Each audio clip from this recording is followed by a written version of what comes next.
السلام عليكم ورحمة الله تعالى وبركاته.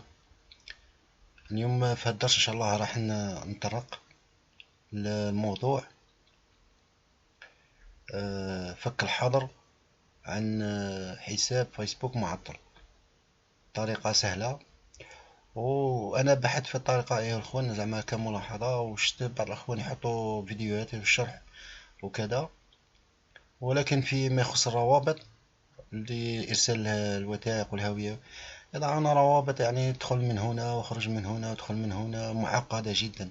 سوف تجد كل الروابط إن شاء الله تحت الفيديو.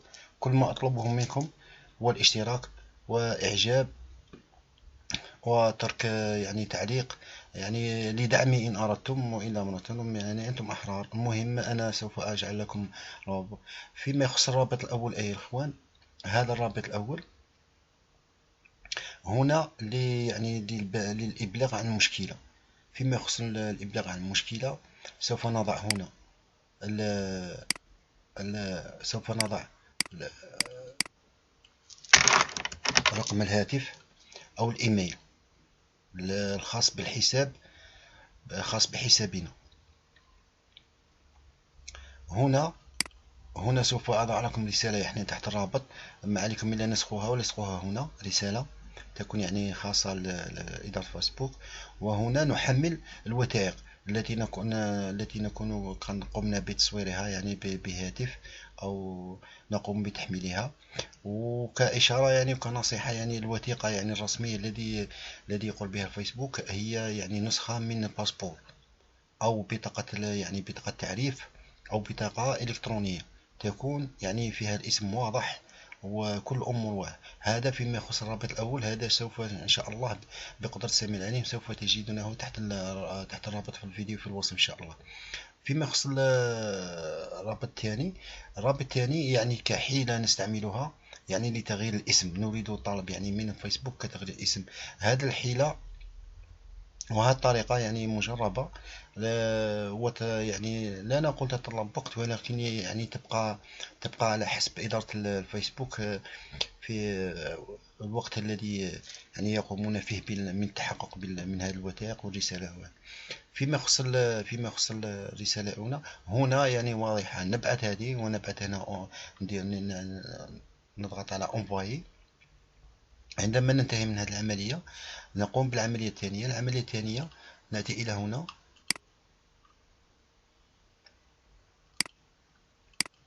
هذا الرابط إن شاء الله سوف تجدونه في الوصف تحت الفيديو. هنا changement de votre nom dans la langue étrangère. هنا نطلب من يعني كحيلة منا لتفعيل الحساب المعطل. هنا نطلب من فيسبوك إعادة يعني تسمية حسابنا. أولا نختار اللغة التي نريد أن يكون فيها الاسم. ما نختار العربية. نكتب الاسم الذي في بطاقة الهوية، يعني المكتوب على الهوية الذي سوف نرسلها، ونكتب اسم العائلة، اللقب.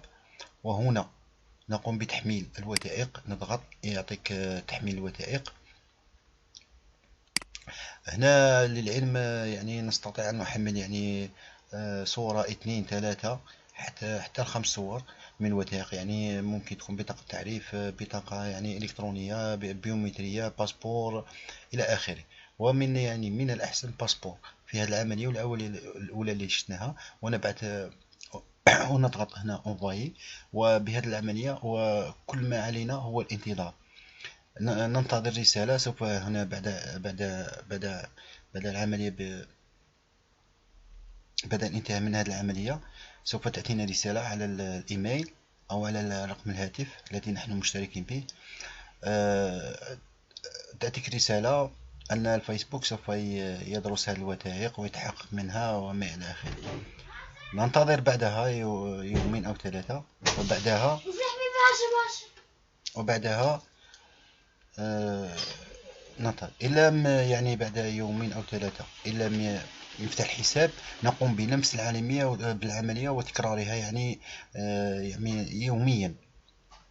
نكرر العملية إلى حين يفتح الفيسبوك. هذه العملية إخواني أنا يعني قمت بتجربتها على حسابي الخاص يعني بعد غلقه.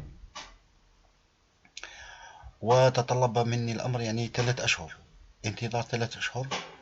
يعني هذيك صراحة يعني بدون كذب وبدون تزييف، ويعني والقول الحقيقة مجرد. أنا تطلب مني 3 أشهر، وانتظرت 3 شهور، وكنت أعيد العملية يعني تقريبا يوميا، أعيد العملية وبعث لهم الرسالة. هذا فيما يخص. كل هذه الروابط إن شاء الله سوف تجدونها تحت الوصف، ما عليكم إلا القيام بها العملية. وأتمنى إن شاء الله تسترجعون حسابكم، ولا تنسوا الاشتراك ودعمي. وأي تفسير أو أي استفسار ما عليكم إلا تركوا في تعليق، وسوف أرد عليكم بإذن الله. السلام عليكم ورحمة الله تعالى وبركاته.